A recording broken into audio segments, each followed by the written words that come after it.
మాతృదేవోభవ. నీ హస్తముల నన్ను పెంచితివి అమ్మా, నీ హస్తముల నన్ను పెంచితివి, పన్నీటన్ సుధాబిందువై.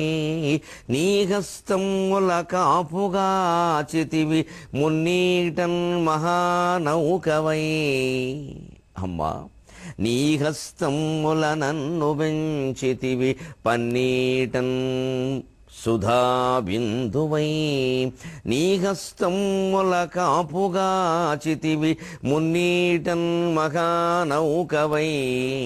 నీ హస్తముల తీర్చిదిద్దితివి, కన్నీటన్ మహాకావ్యమై. నీ హస్తముల తీర్చిదిద్దితివి, కన్నీటన్ మహాకావ్యమై. నా హస్తముల జారిపోయితివి, అన్యాయముగానమ్మరో. నా హస్తముల జారిపోయితివి, అన్యాయముగానమ్మరో. నా హస్తముల జారిపోయితివి, అన్యాయముగానమ్మరో.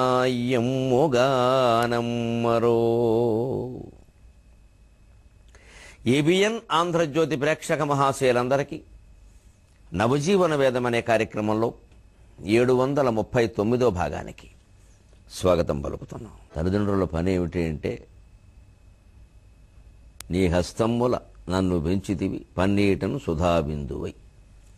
పిల్లలకి ఏ ఇబ్బంది రాకూడదని పన్నీళ్లలో స్నానం చేయించి, పన్నీటిలో స్నానం చేయించి, చన్నీళ్లలో కాదు పన్నీటిలో స్నానం చేయించి, అందులో మళ్ళీ వాళ్ళ ప్రేమ అనే అమృత బిందువులు కలుపుతారు.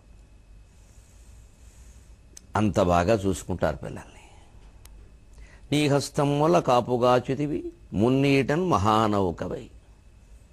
పిల్లలు ఆడపిల్లలైనా మగపిల్లలైనా ఏదైనా ఆపదల్లో చిక్కుకుంటే, మానసికంగా కృంగిపోతూ ఉంటే, సముద్రంలో మునిగిపోయేవాడిని ఏదో అప్పటికప్పుడు ఒక నౌక వచ్చి రక్షించినట్టుగా తల్లిదండ్రులు కాపాడతారు. తమ మాటలతో, తమ చేతలతో, తమ సాయంతో, తమ ఓదార్పుతో. ఇంకా మా బోటిగాళ్ళ అదృష్టం, ఒక్కొక్కరిని ఒక్కో గొప్ప కవిగా, కళాకారుడుగా రకరకాలుగా తీర్చిదిద్దుతారు కూడా. నీ హస్తం వల్ల తీర్చిదిద్దితివి, కన్నీటన్ మహాకావ్యమై. సాగర ఘోష వంటి మహాకావ్యాన్ని ప్రపంచ చరిత్ర అంతా 1116 పద్యాలలో 21వ శతాబ్దానికి సరిపడే కావ్య శైలిలో వర్ణించే ప్రతిభ కలిగింది అంటే ఆ తల్లిదండ్రుల దయ కాకపోతే మరేమిటండి. ఒక కన్నీటిలోంచి మహాకావ్యాన్ని పుట్టించి స్థితి నాకు ఇచ్చావమ్మా. మానవ జాతి వేదనని అక్షరబద్ధం చేయగలిగాను నేను పద్యాల్లో. ఇంతకంటే ఏం కావాలి? ఇదంతా నీ దయ. ఇంత చేసిన నాకు నేను చేసింది ఏమిటి అంటే, నా హస్తముల జారిపోయితివి, అన్యాయముగానమ్మరో. నా చేతుల్లో అలా పడుకుని వెళ్ళిపోవడం అనేది నువ్వు అదృష్టంగా భావించవచ్చు. 4 ఏళ్ల క్రితం ఎప్పుడో 2012 మార్చి 6న సాయంత్రం 6:10 కానీ నాకది బాధగానే ఉంటుంది కదా. నా హస్తముల జారిపోయితివి, అన్యాయముగానమ్మరో.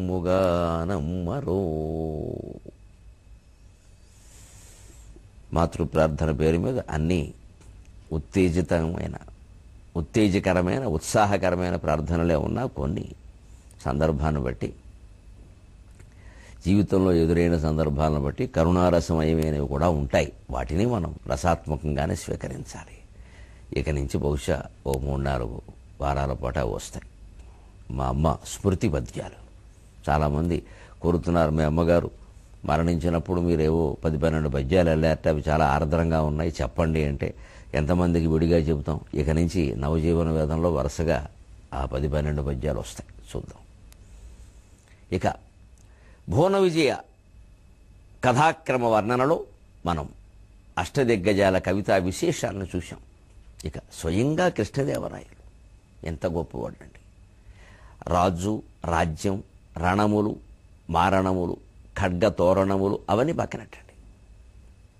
ఒక కవిగా ఎన్నడు శత్రులను గెలిచే, ఎన్నగరాని కవిత్వ శక్తిచే, ఎన్నడు మిత్రులను గెలిచి, ఈ కవిరాయలు విష్ణు చిత్రుడై ఎన్నడు జొన్న చేలుగననేగెను ఎన్నడు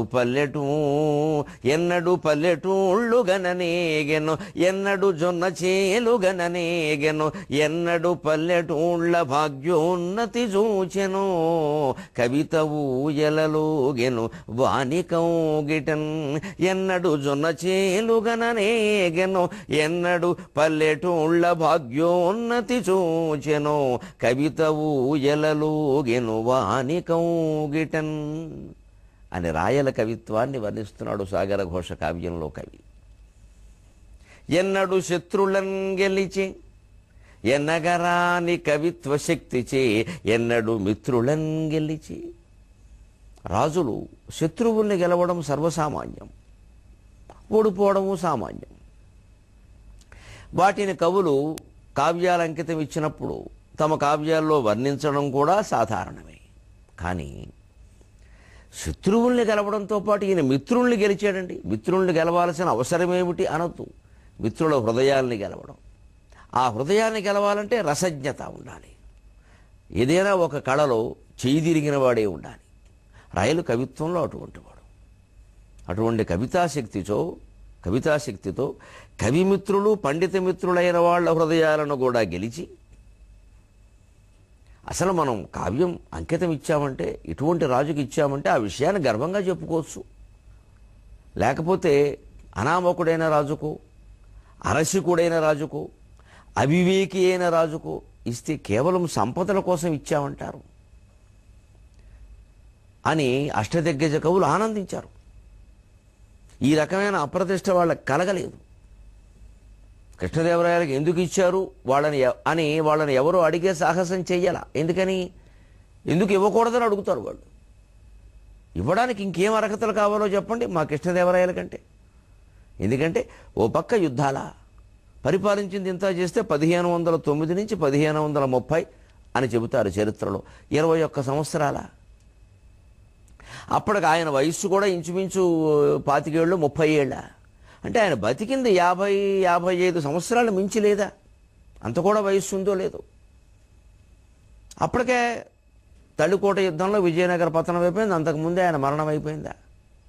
ఈ చిన్న వయస్సులో ఇంత తక్కువ జీవితంలో ఎంత మహాకావ్యాలు సృష్టించాడండి. ఎన్ని ఘనకార్యాలు చేశారండి. యుద్ధాలు మాత్రం తక్కువ యుద్ధాల. ఉమ్మత్తూరు యుద్ధం, కళింగ యుద్ధం, తురుష్కులతో యుద్ధం, ఎన్నింటిని ఎదుర్కొన్నాడండి ఆయన. అంచేది పైగా అందుకే కాముక్తమాల్యద విషయంలో, ఈ కవి పోషణ విషయంలో ఆయన మీద ఉండే పెద్ద అనుమానం ఏమిటి అంటే, ఇంతగా రాజకార్యాల్లో యుద్ధాల్లో మునిగిపోయిన వాళ్ళు అంత కావ్యం రాయగలుగుతారండి, బహుశా ఎవరో రాసి రాయల పేరు పెట్టి ఉంటారు అని బాగా ఇప్పటికీ నమ్మేవాళ్ళు ఉన్నారు. ఇది పరమ మూర్ఖత్వం.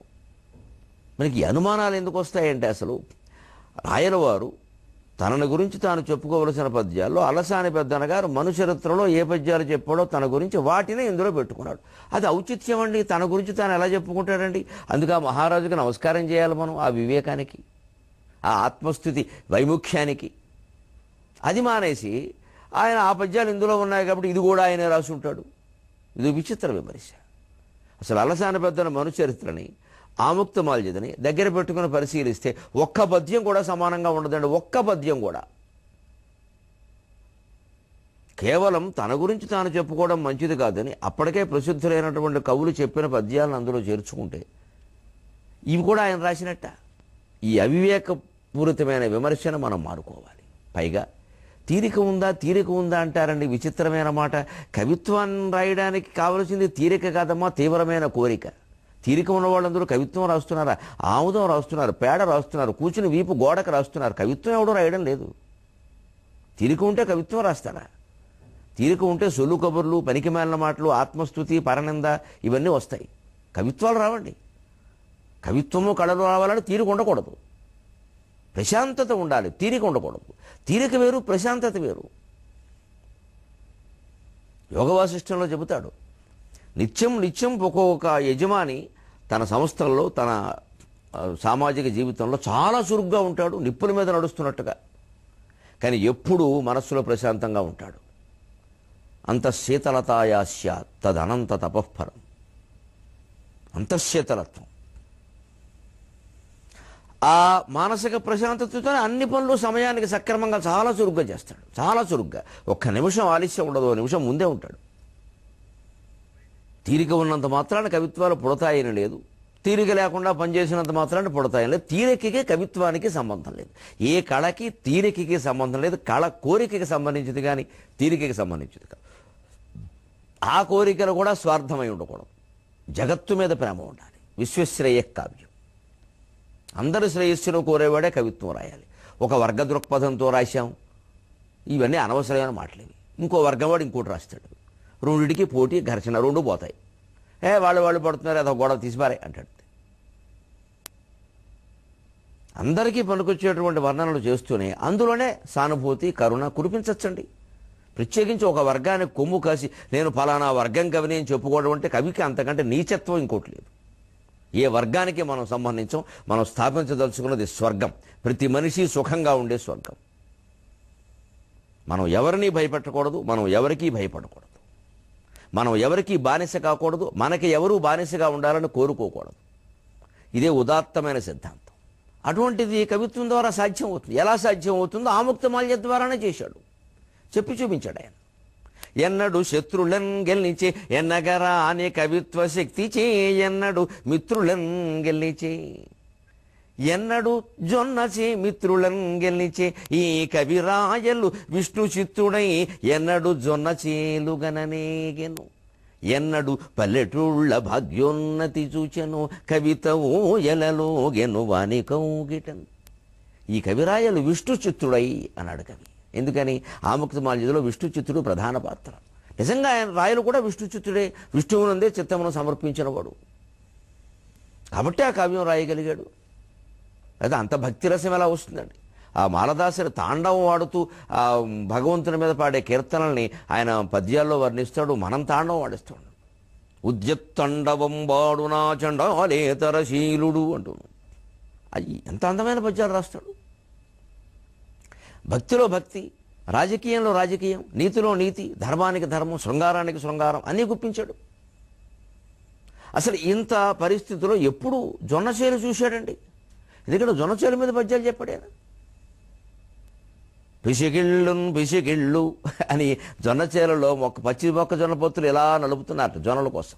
పచ్చి జొన్న పొత్తులు ఎలా నలిపితే జొన్నల గింజలు రాలుతాయి కదా. రైతులకు ఏం భాగ్యం పట్టింది, ఇలా సరదాగా ఆ స్పరిశలో ఉండే ఆనందాన్ని వాళ్ళు అనేక రకాలుగా అనుభవిస్తున్నారని చెప్పాడు. ఆ కావ్యం చదువుకోండి, నేను ఇప్పుడు చెప్పేది కాదు. వానన్ వెలువడి అని అద్భుతమైన మాటలు రాస్తాడు.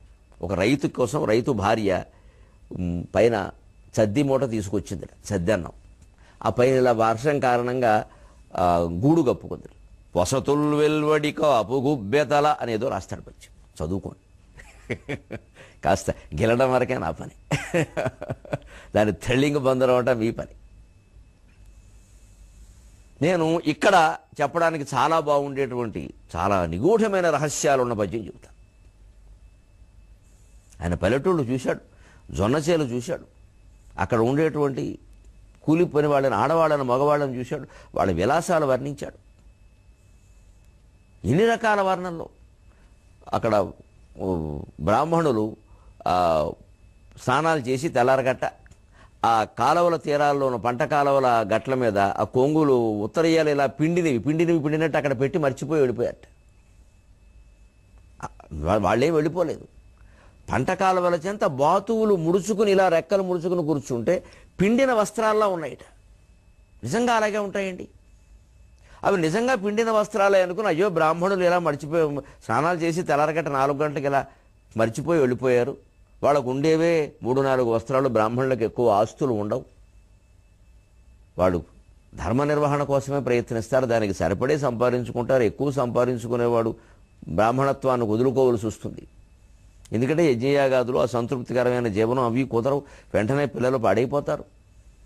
అందుకని వాళ్ళు ఈ 2-3 బట్టకాల పిండుకున్న బట్టలు కూడా ఇక్కడే మర్చిపోయారు పాపం అని తెల్లవారే వరకు గ్రామాల్లో కాపలా కాసేటువంటి భటులు, ఆరెకులు ఆ బట్టలను వాళ్ళకి ఇద్దామని పట్టుకెళ్ళి ఆ బట్టల దగ్గరికి వస్తే వీళ్ళు అలికిడికి అవి ఎగిరిపోయాట. ఇంత చేస్తే అవి కొంగలు, పంట కాలువల్లో బాతులు ఈత కొట్టే బాతులు. అవి ఒడ్డుకొచ్చేలా రెక్కలు ముడుచుకుని ఇలా పడుకున్నాయట. ఆ తల రెక్కల్లో పెట్టు.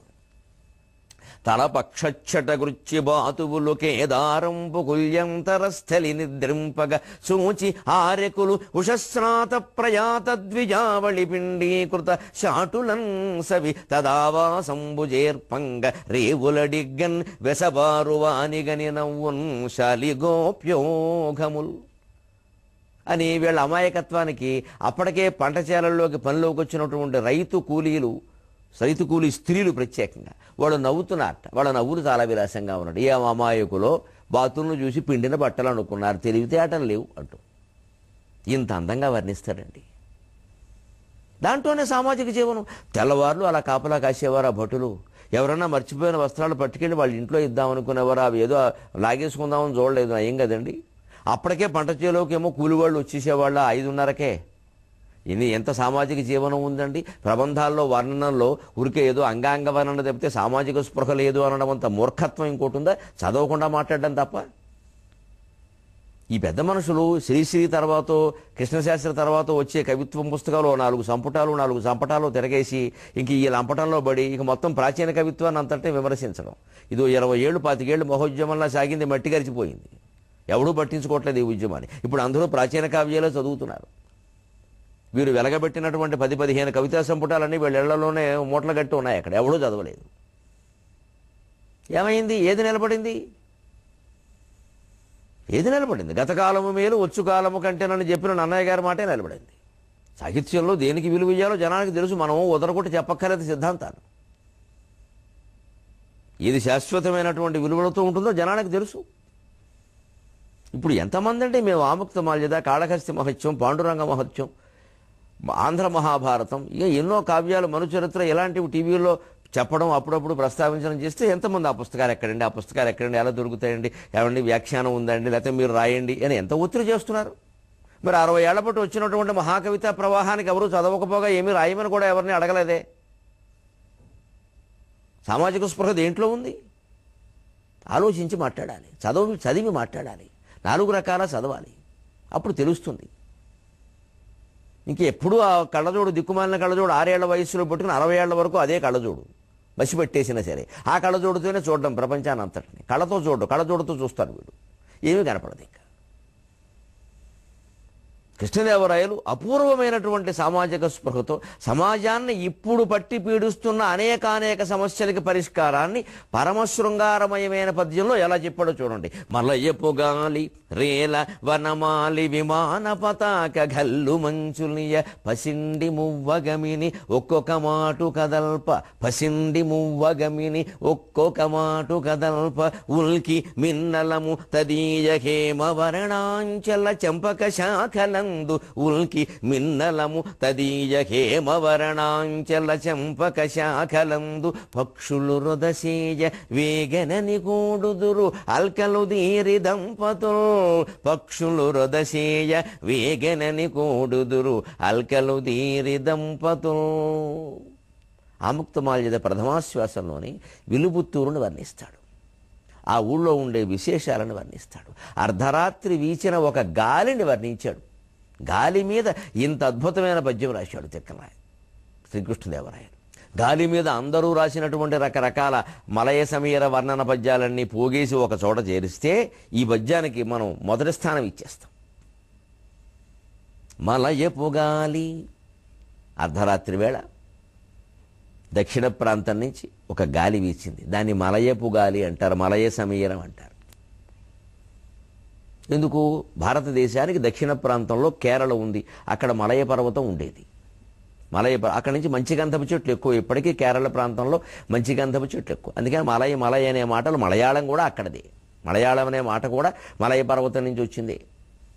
అక్కడి నుంచి వచ్చే గాలి సుగంధం భరితమై ఉంటుంది. అందుకే మనకి వాస్తు శాస్త్రంలో దక్షిణం వైపు పెట్టుకోమని చెబుతారు. అమెరికాలో చెప్పరు, ఆస్ట్రేలియాలో చెప్పకపోవచ్చు, మనకి చెబుతారు.